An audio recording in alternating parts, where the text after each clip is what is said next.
And we're There on. it is. Welcome back, Bison Nation, to the live show, the Bison Brothers Basketball Podcast, your number one home for all things Bison basketball, live and the replay. So welcome everybody Oh, I love it. to I the love it. live show. After Uh, this, I would say maybe commanding from the third quarter on, commanding win, mm, 84-65 over those pesky Morgan State Bears.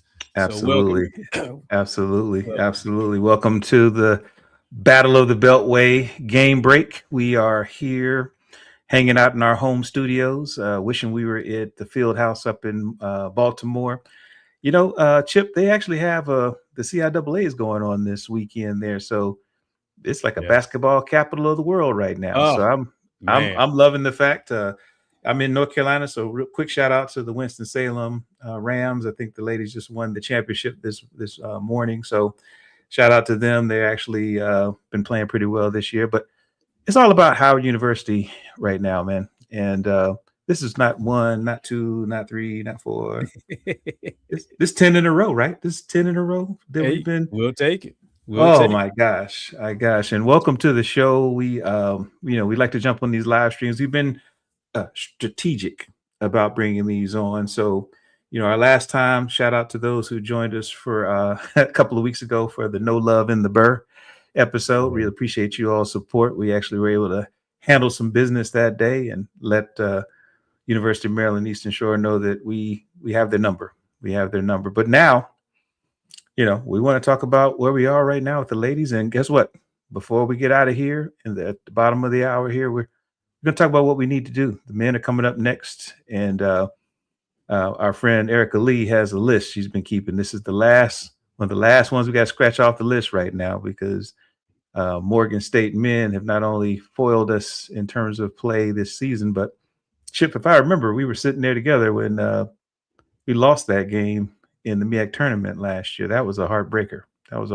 So we got to get that. We got to get that going. But let's talk about the ladies. This has been beautiful. Like I said, 84-65.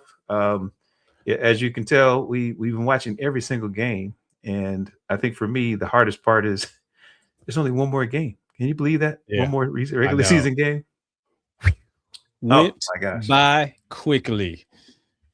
All right, so let's get to it then, because with the ladies, of course, Zanaya Thomas, affectionately known as Z Payne here on the program, played like a MEAC Player of the Year today. I think she finished with 22 points and had a really good stat line to let you know that she's the one of the best players in the league. But before we jump on what she's been doing, can you tell me about your homegirl Ari Hennigan? Because she may have played one of her best games as a collegiate, Chip, and I know you represent Chicago at all times. So let's talk about Ari for a little bit. Hey, and I see, welcome Coy Lindsay and Eric Peoples. I see them. And so I think Coy and I were actually talking because, we've been, ever since you brought up the whole point guard issue with the women's team, we've been kind of monitoring, like, what are we doing here? And I think Coy made the observation that she looked better in the 2-guard spot today versus the PG. And I'm like, I could see that. So ever since Ewash kind of gave us the Allen Iverson frame for how we should look at Ari's game, it's like you look at her aggressiveness now in a whole new light. So 21 points, 5 or 6 from the field, 2 for 2 from the 3-point line, 9 out of 10 from the free throw line, pure aggressiveness. And look, only 1 turnover. So the defense, if she can keep this up, I like where we're heading into the tournament and against the Evil Empire next Thursday. Or this Thursday coming up. Yeah, absolutely. And again, you all have swayed me because I think I was giving Ari a little bit too much of a hard time because in thinking about what she was going to add to the team, I immediately went to what the point guard position really means, not only for Howard, but also for just what it means to make a run in in the tournament here. And I see E. Grant's joined the chat. You know, my brother at the Mecca Society. Yes, we know she's playing her natural position. She is absolutely, you know, a two guard at heart. I think we were trying to see how much she could handle the load as a point guard. And I think, you know, Chip, rather, we talked about the fact that, you know, we know that's probably where, if we are sitting on the edge of our seats, even in a 20-point victory, it's still when we have to get that ball across half court, right? Yeah. So that's something we got to keep in mind. You know, everybody's been scouting us all season. We have the depth to kind of overcome a lot of that. You know, whenever they try to slow one person down, two other people step up. But yeah, I love seeing Ari really get into her own. She seemed like she really felt into it today. It's awesome. This is awesome. And you know, since with E. Grant joining here, you know, he used to always say we need to be the hunters as opposed to being the hunted. And I think we definitely need to kind of make that, you know, either make that switch or do something so that we continue hunting, you know, heading into the tournament. Because like you said, trying to, you know, they're going to attack our guards. Like we've seen enough games, like I told you before, like all of us have only seen the games maybe once or twice for the diehards that watch the replay, you know, again and again. But you got these coaches that are watching this film, you know, all day. So they know Zoe likes to do the head shake to the right and go up. They know April and Ari like to drive to the right, you know, but not rarely drive to the left. What's going, you know, so yeah, everybody's scouting us. They're taking away that first option. But yeah, you know, like I said, our defense is still top notch. Yeah. And you know, so I think our talent and our defense is kind of taken over on the women's side, but we still need to, we can't go in being hunted at the MEAC tournament. We need to be the hunters. So yeah, I agree with you. But let's not overlook the opponent today, because I know Morgan's in a rebuilding year. Shout out to their first year head coach, and even shout out to her lineage back to C. Vivian Stringer. Right. If Wash was on here, he would say, indeed, she is good for basketball. She is a Hall of Famer, and seeing her in a crowd is just, you know, at HBCU where she started kind of deal is pretty cool. So that, yeah, they had two players that look like if they can keep them on the squad next year, they're going to be playing pretty well. I think it was Butler and Nash both had really outstanding offensive games, and you know, they just couldn't make enough shots to stay with us. But you know, you can see what they were doing. I thought of the young lady who came off the bench, Gutierrez. Is that her name, Gutierrez? Oh yeah, yeah. Oh my gosh, she was the hustle player of the game. She was in spots that you just didn't expect people to be. Again, you know, for those that are scouting this, you know, she found the spots where we were just taking the time off. Like when we were taking a possession off, she would jump in there and change the momentum. So shout out to Morgan State, you know, giving us a little bit more to think about, at least for the first half. I think that for me, you know, we followed a similar formula. I think you like to say rinse and repeat. You know, once we, you know, made our adjustments, it's the second quarter, we made some adjustments, but third quarter, we really said, here's what we want to do. And it was good to see that we were able to continue to play our game for the season. This is awesome. Yeah, this is awesome. And you know, and like I think Joe DiDomenico and others always talking, you know, Coach Geckler, like we wear people down, right? So you know, the Morgan's game plan was good for the first half against us, but we just keep coming at you in waves, and that's hard to keep up with. So yeah, no, like I said, if you're checking out the replay after we get back to action this afternoon, we invite you, if you have ESPN Plus, go back and check out the replay. I think if you're trying to line up what you should be cheering for coming into tournament play, today was a good game to see what we do from beginning to end. I see Mecca Society put a tag up here. Chip, I want to see if you got some thoughts on this one, where the last couple of games we have seen, you know, some weakness when it comes to some of the pressure, and maybe even not setting presses for the other teams. We haven't really been up, you know, we can play presses, but we haven't done it. Yeah. Do you think that's a scouting move, or do you think that's just, you know, what do you think that is? It could be, but you know, like you said, to the point, I think everybody knows we will press you. So maybe it is a little gamesmanship. You don't know when she's gonna roll it out, but a team would be foolish to not think that we're gonna put that press on them at some point during the game. So yeah, Mecca Society, you might be right. She might be, holding it back and will, put it on them. And that first game. Matter of fact, yeah, it's gonna be interesting to see how how this Evil Empire game comes up on Thursday. Because yeah, that's going to be interesting. So. Well, so I won't get fined and suspended again. I'll just refer to them as Norfolk State. Evil Empire. And yeah, and they're not rent free in my head. Yeah, Norfolk State is. I mean, I was looking at the game they're playing right now. I think they're sending a message to let us know whatever we saw in the first half of conference play is not what we're going to see for the last game here. Maybe not. You don't know. It is shaping up to be what we predicted at the beginning of the season, or I should say, Nostradamus here. You predicted that it would be Howard and Norfolk State potentially, playing for 1 and 2 seeds here. Yeah. Right. Well, and I have Maryland Eastern Shore, which they kind of fallen off a little bit, but I think they still might be in the mix. So not for the number 1 seed, but I put it this way. I hope it's Norfolk versus Maryland Eastern Shore in the second round. I'd rather see that than us against one of those squads. So. Yeah, no, I like that. Coy is trying to be suspended now with his comments. Says when we played the NSU men, we will warm up with different basketballs because Norfolk accused us of giving them different basketballs. Man, come on, man. It's again.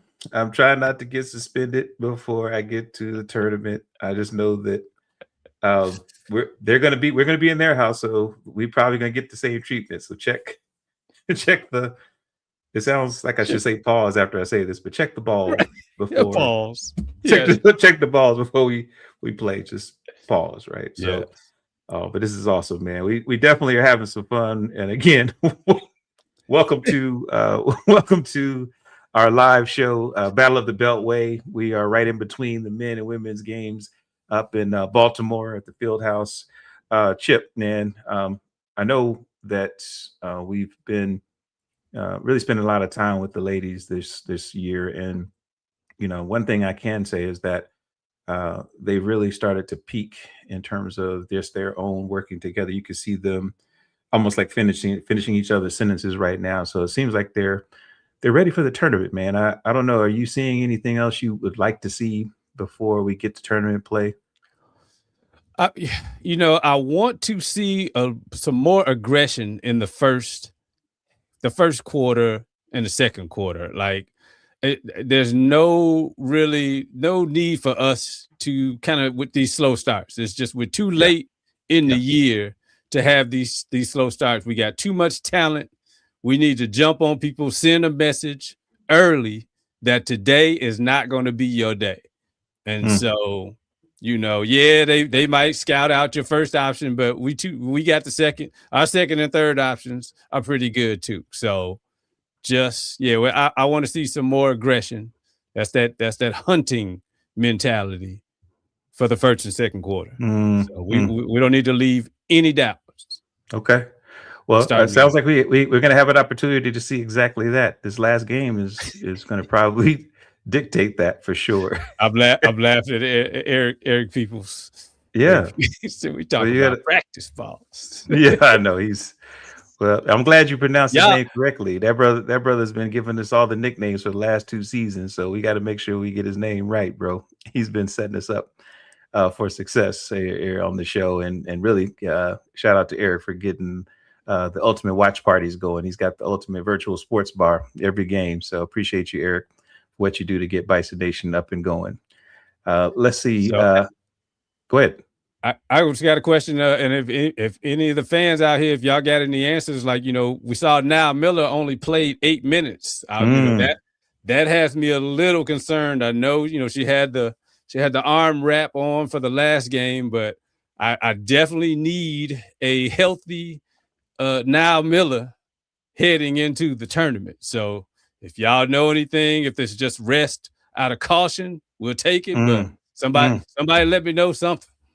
Yeah, we need to know the scouting report here. I will tell you, Chip, when I don't see her on the floor, I actually get nervous because I know she's the glue. She's been the glue the whole season, and usually when the games get tense, that's who you want to be, on the court, really setting the pace. So, yeah, if anybody has been watching and understanding, we saw her on an exercise bike, and we saw kind of more tape than you would see on a 6th grade project on her shoulder. So we're hoping that she's doing okay. But check in with us. Yeah, I see another question here about the ladies before we flip to the Let's guys. see what we got here. So we've been following this, Chip. You've been watching, and I know you mentioned what are the hosts of the broadcast that they say Massachusetts Eastern Shore, not Maryland, right? You ever seen that? You ever seen the 5 Heartbeats, Chip? You ever seen that 5 Heartbeats? Yes. You know when they're supposed to be playing and the piano player is just messing up the song, and Robert Townsend's like, he's messing up my song, and then he runs over and knocks him over. That's how I feel every time I watch somebody who doesn't understand HBCU culture. When they mess up the names or they start talking, I want to run over and knock them over and just say, let's talk about it like we need to. But yeah, talk about it, man. Are there any teams we see in the MEAC that are as deep as our ladies team? Only team I think that comes close is Maryland Eastern Shore, which is why I was worried about them from the beginning. They're pretty deep, but I can't really explain why they haven't maximized their depth. But yeah, that's really about the only team that I think is is deep. Somebody said FAMU. Oh yeah, we heard FAMU this season. Somebody confused Morehouse for Moorhead. Moorhead. Oh man. We've been all over the map. They're hazing the culture, Chip. They're hazing the culture.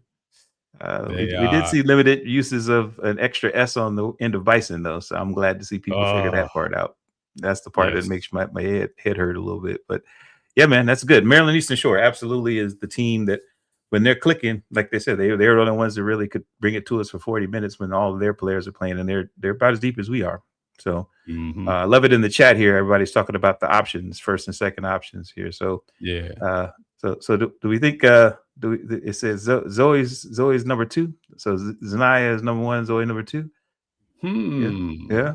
And look, and somebody said Eric said but April has entered the chat as number 3. It's debatable. It's debatable. Well, in all fairness, as long as April's not trying to shoot layups, right? If she's shooting layups, she can't be number 2. Hey, yes. The 2-inch vertical monster. Her and Cam Gillis. Yes. They're taller in their minds. Yes. So wait a minute. So if Zanaya is number 1 and Zoe's number 2. April 3. Where's Ari? Where's Ari in that? Ari might be 4. That's how deep we are. Yeah. That's how deep we are for sure. She and again, I think everybody's checking in now. We're seeing the fact that because we have scoring and so many options, that's why the scouting reports are all cool, because I think we could put people on the court that you haven't seen, or at least play together. So it's pretty cool. It's pretty cool. And look, and we got a new closer, Dylan Watson. I mean, when you see Dylan in the 4th quarter, it's time to play. We're putting the hammer down after that. I love it. So, I love it. Yeah, this is good. So Chip, man, super excited about the ladies. Shout out to them going undefeated at the Burr, unbeaten at the Burr. It's been a while since that has happened. A shout out for them getting another 20+ point wins, 20 game win season. We're set up nicely so that we should be considered for seeding for the tournament should we win the MEAC, and even if somehow we don't win the MEAC, we should see some consideration for some postseason play, because that's how good the team has been playing all season long. So shout out to Ty Grace and her staff and the team really coming together. But we got about 10 minutes or so before the next game tips off here on ESPN Plus, and we gotta talk about why we were excited about this particular doubleheader, man. So Chip, last time we played Morgan State, we were up double digits late in the second half, and all of a sudden, the two guards from Morgan just kept chipping away to the point where they took over the lead and probably shocked the world, right? And I know in our previous episodes we've talked about how this may have been kind of a turning point for why we've been playing so well since that game. But tell everybody why we've been looking forward to this game, man. Hey, well, so from our MEAC preview show where we debated where we were going to be and who we were going up against, I believe I said the championship game was probably going to be Howard, Morgan State. Norfolk's always going to enter the chat, but I saw I saw Morgan, and mainly because, and I've been telling all of my Bison Nation fans and friends, like, that Elijah Davis kid, that D2 energy coming up from Bowie to Division I to prove a point, just like we got our man Big Said CT3. Both of them cats beat us last year. So Elijah Davis at Bowie, CT3 at Morehouse. So they got that I'm gonna show you energy. And so, and this still might not be the pinnacle game in terms of we might be holding out on each other still, but because there's so much on the line, I think we want to be the number 1 seed. And so I'm expecting a very hard fought game coming up, because I think both teams want to say something to each other. Morgan wants to say, no, it wasn't a fluke. We got y'all last time and we getting you now. And I think we want to be like, nah, we about to shut this down. And maybe we'll see you again on Saturday in Norfolk Scope Arena. Yeah. So I'm got the popcorn ready for this game. Yeah, no, you're absolutely right, Chip. And I see the chat is starting to light up a little bit here with just everybody's noticing that, again, thank you, Coy, for making your statement here about how, Morgan does have the ability to score. And that's really what separates them from most of the other teams we go against. Because, when, we've had our runs lately, it's because there's limited scoring or, very limited production from their main scorers. Our scouting report is just as good. We shut people down and see what we can do. But they got scores, probably 2 or 3 that, kind of like we were just having the argument with the ladies. They got 2 or 3 they could put the ball in the bucket. And, they don't necessarily play defense the way you would think. I think they pester. But as far as scoring, they absolutely can run with anybody, and that's what made them fun to watch this year. And again, we predicted that this would be a wide open MEAC conference in terms of play. I still think it is, right? I think that we've talked about how, some teams are finally starting to gel. I think seeing Howard and Morgan at the top is not a surprise for us. I think, when I look at, the only other teams, like you said, Norfolk's entered the chat, as long as they can pick the ball they play with. They'll be in the chat. I'm trying to be good. I know. Okay. But I do think that, some of the key injuries and really some key deficits on benches for some of the other teams is going to make the tournament a little bit tougher for folks, because there's a lot of games at one time. But yeah, so again, what are you excited about today, man? What are you looking forward to being the difference? I would say, CT3 imposing himself. I think that's going to be probably the main difference. I'm interested in the guard battle. I think as long we know Okoji's coming in with 2 fouls, so spot him too. We spot them 2 fouls, but I'm looking forward to the battle of Rob Lawson and Elijah Davis versus Cam Gillis and Okoji. I think I don't ever want to underestimate our backcourt defensive attack, because those two dudes can be lethal in the backcourt. So I think that's the matchup I'm looking for. I think Warrell he's definitely going to get his, but I think we got enough folks to throw at Alfred Warrell to keep that pretty interesting. But yeah, that guard battle, and I think you said that all along. The MEAC is guard play, so that guard battle is what I'm really, really interested in watching here. Can't wait. Oh yeah, absolutely. And I think for everybody that's joining in, I know it's funny.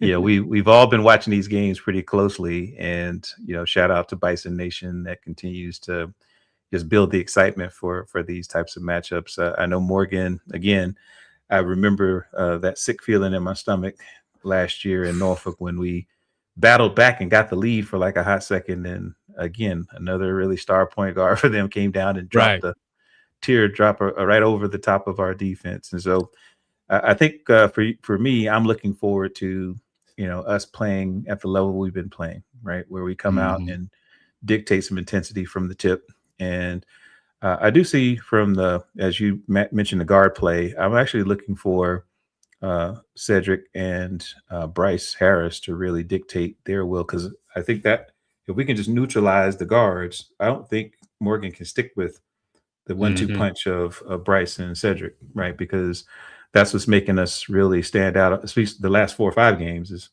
when those two are playing at the top of their game, it's hard for anybody to match them. So I'm looking for that level of play coming from the middle.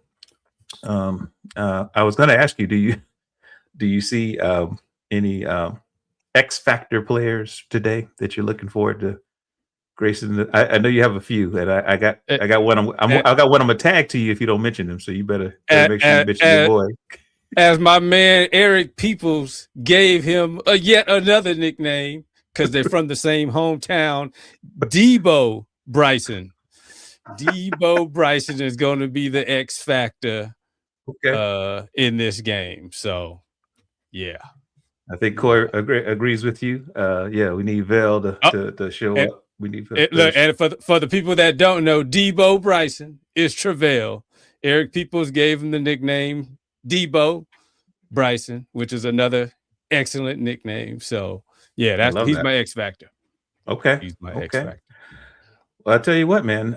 I think if I see the 3 of them, right, Cedric, Travell, and Bryce go down in terms of working the way they do, I don't know if Morgan's deep enough to play with us, because the last game we didn't see production from all 3 of those players. We only saw 1 or 2. So again, I'm looking forward to it. I think that look at that. Thanks Mecca Society here. We definitely have to look at how many shots we get up, because when we get into lulls on offense, that's usually what makes the game kind of flip, right? So we've had those. We went scoreless almost for or late in the game, and that's where you're like, wait a minute, there shouldn't be a point where we can't get shots up, and we're wasting frames, and therefore gives teams hope that they can come back and get us. So yeah, we got to do that. I agree with you. I'm looking at Coy here as well. I'm looking at at CL, he said Gillis and Cotton are the X factor. We need their on ball pressure. Okay at CL. All right. Yeah, this all good. So I'm gonna be a little bit controversial here, because I need Cotton to make sure he produces more offense than he gives up on defense. Yeah. So I think his on-ball pressure it's kind of like what do you call it? Ole. It's some Ole defense sometimes. He puts his hands up and they run right by him. So I need him to make sure his offense is there so we can keep him on the court a little bit longer. Been watching every game, and whenever I see a ball go off after a lot of good defense in the set, I kind of take notes. I've been getting a lot of heartburn. I know that Gillis, I give him a heartburn because he tends to be the one getting shot over sometimes. And I'm not saying he's not a good guard. I'm just saying, if I have a scouting report that says, let me shoot over to dude this tiny, that's a pretty good report. Like, let me just shoot over to dude that's smaller than me. But yeah, Cotton and Gillis, if we can get them to play some defense today, I think that'll be shock the world. We put up another 100 points today. I think that's what happens if we can get them to do that for sure. Yeah.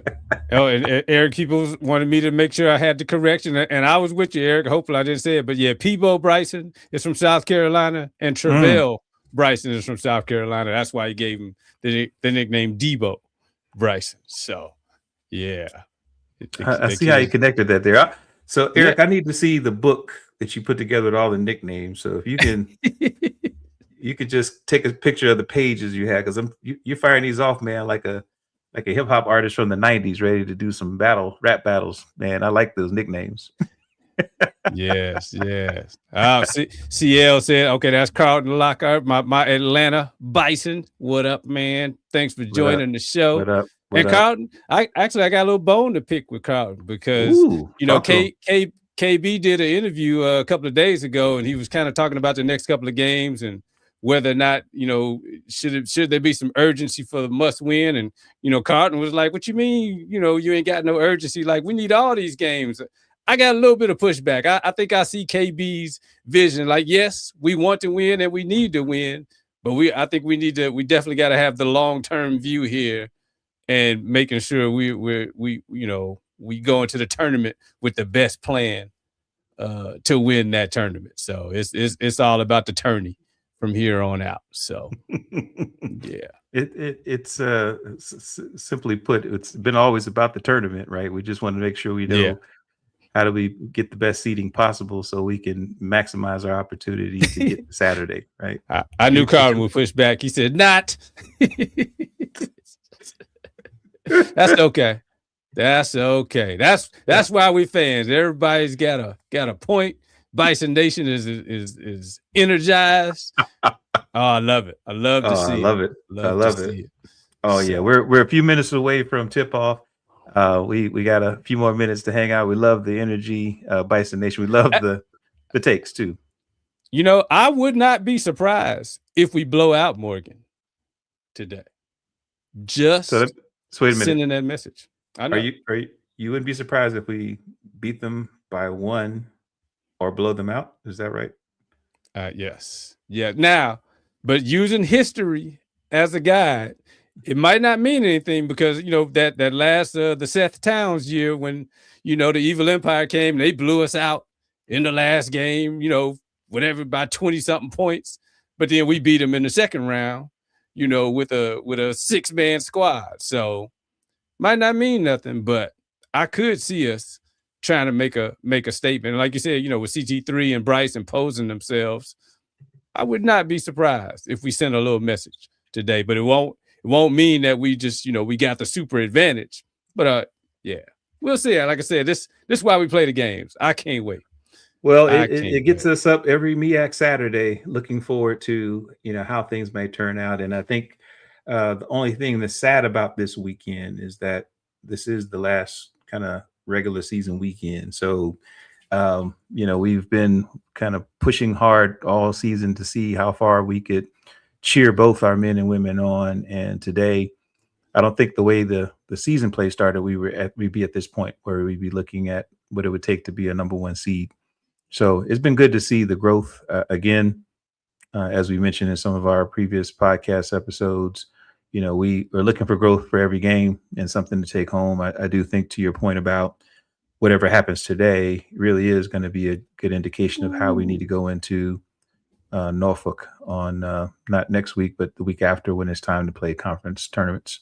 So it's going to be good. I'm actually really excited about it. I think that the other question I had for you that was just more of a, because you didn't speak to him, but are we going to see Donis K. Vicious today? Will he be a factor in this game? I don't think so. I think he has fallen a little out of favor in the rotation. No. Yeah, I think we have. I think Donis has given us what he's going to give us this season, which in a limited role is solid. But I don't see it. I welcome it. We know he's got the skill set. Just gotta, like I think you said it maybe in the beginning of the season, like he's playing against some grown men out there. It's grown men trying to take his head off. So, we can always get to, have to find him, because if you're going too soft to the basket. So y'all know how I am with these fines. So you definitely you definitely give them out freely. No one can get away from a fine. But here's the deal, right? And this is where I need Bison Nation to jump in with me here. I'm trying to see. Yeah, you're right. He's not working on being part of the return squad at this point. But for this season, where do you think we need to be with our inside presence, right? In terms of size, right now we get Bryce Harris to kind of play, just a really big guard playing against the big guys for every team, and I don't know how far that'll take us. Again, it's been pretty good so far because we have that, but I'm trying to figure out, is there anybody over 6'9" that we can count on this year for any meaningful minutes? That's a question not only to you, but to our very chatty folks on the live stream today. Anybody know who else we can maybe look forward just to give us some minutes? Because we want to get some size. Sometimes we can't grow at halftime, and if we need it, we need to figure that out. I think the only solution we have is Dunk Master. He's got some bulk and some strength, so he can play bigger than what he is. But we got CT3, Bryce, and Dunk Master Flex or Basket Robbins. I think that was the one nickname Eric didn't come up with. So I think that was Kevin D. Domenico or somebody. All he needs is an hour plus a pen in the pad, like LL Cool J. He just needs an hour plus a pen in the pad. I'm not feeling good about that, Chip, because you definitely avoided my question, and I know people who watch the show know you're good at avoiding questions. So let me ask it again: is there anybody over 6'9" that we can count on for 80 minutes? Because you named everybody who's good, but they are all very much under 6'9". No. And I want to say Julian, but he hasn't gotten enough time to where we can see. So we have no one over 6'9" that's going to not a one. Oh, come on, man. We got to figure this out. We absolutely got to figure this out. I know that our guard play and our forward play should be enough to push us through. It's been good so far. I need to see it work today because this is truly where strength on strength, guard play versus our mid, level players, that has to work out. But, Norfolk is cooking something up next week. And, your friend, Coach Jones, he's like I did that. It's your boy. Yeah, when you say your boy, that means it's not my boy, but it's your boy. When your boy is going to be cooking up something with the bigs he has. If he can't get the scoring outside, he's trying to figure out if I could just make the game all about the inside, it could be a tough matchup. It could be a tough matchup. I mean, but not to give them too much bulletin board material, but really outside of the kid from Wagner, I mean, their bigs aren't spectacular. So, like I said, last year's squad they had some big boys that could make a difference. But this year, they got some good guys, but nobody that scares me, even if they're, 6'9". It's like, got the Wagner kid, but he's been okay, but not blow you away type of stuff. You're not up late at night trying to figure out how you're gonna stop him, right? I'm laughing because Mecca Society dropping in the last reliable big was Kobe Dixon. Shout out to Kobe Dixon. And Kobe, how tall was Kobe? Because I don't think he wasn't 6'9". He was 6'9". He's about 6'8" in a quarter, maybe.